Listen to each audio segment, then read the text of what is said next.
Speech off. Good morning, everyone. I hope that this works.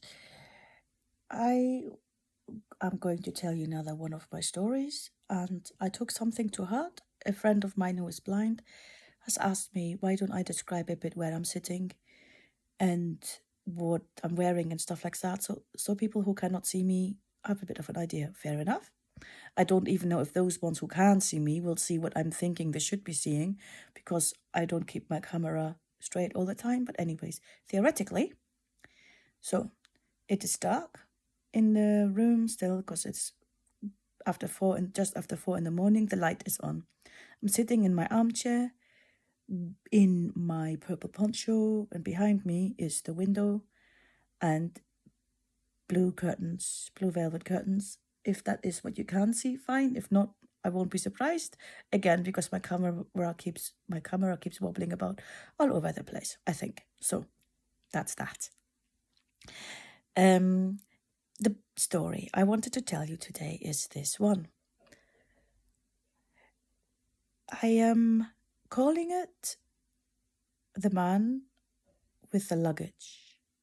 And the second title is Walk Anti-Clockwise Today. The story is about one of my adventures around on my walks. When I walk, most of the time I go around Arthur's Seat, which is a beautiful mountain here in Edinburgh. Well, it's like a group of mountains, but anyways, and there is a path around like a ring. And when I come to that path, of course, I have to choose left or right. And this day I had the prompting from God, go anti-clockwise. So I did.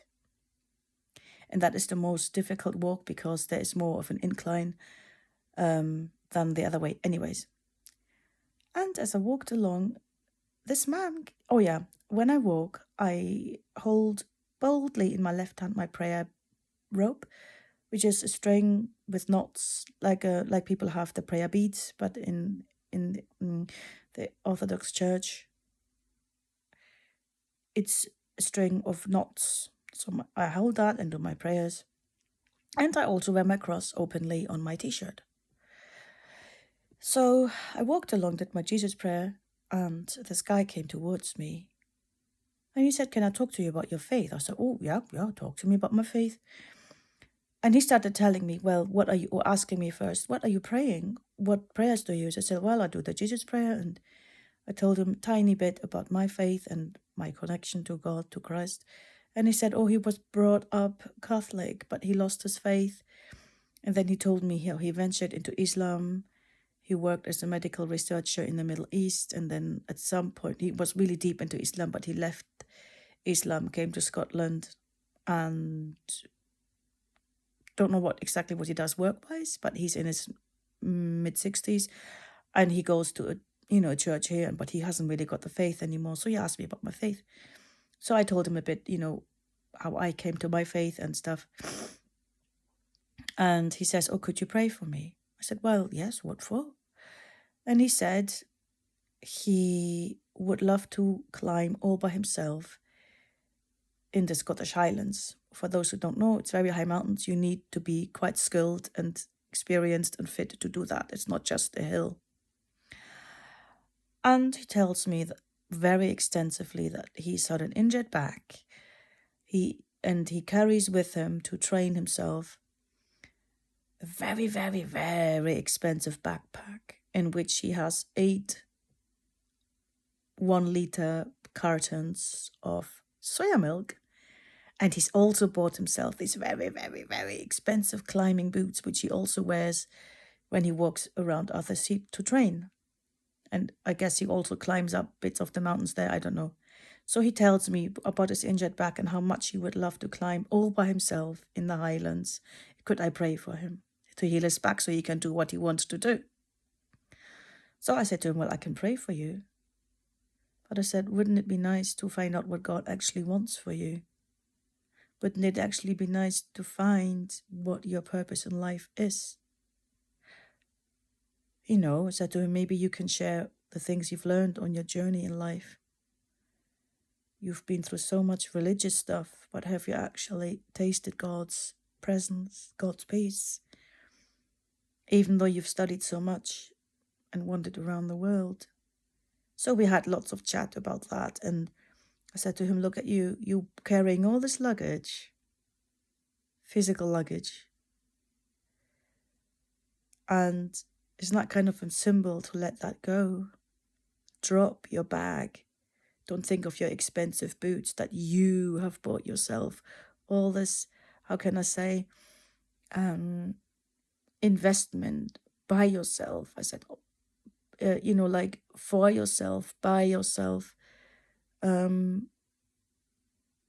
than just handing over to God and let him decide and help you on your way, what you're meant to be doing. Are you really meant to be lugging around 8 kilos of soya milk every day? Are you really meant to walk around in 300-pound boots and, I don't know what, 500-pound backpack every day in Edinburgh? So we chatted a bit, and he was in tears. I could hear him crying. I don't know if my words have touched him, but for me, the idea of someone walking around with his luggage, physical luggage, where that is all around him,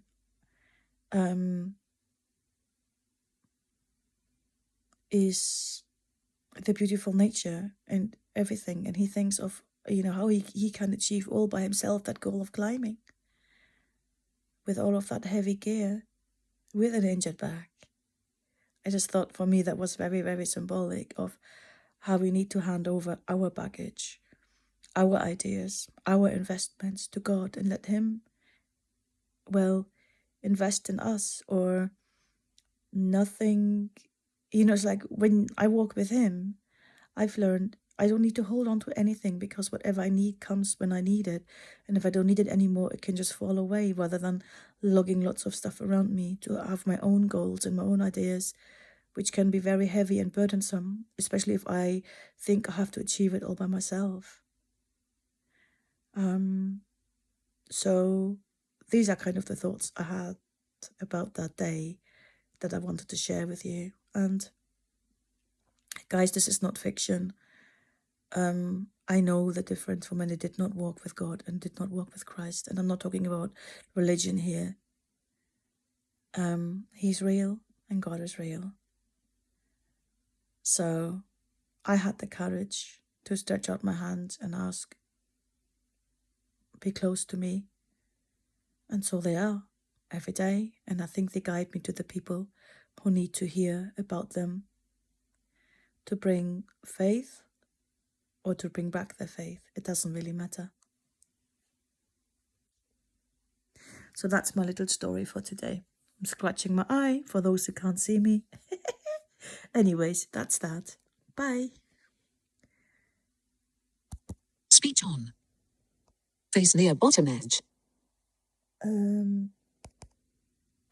minutes. Face near bottom. 8. Stop recording video button. Sorry for that, guys.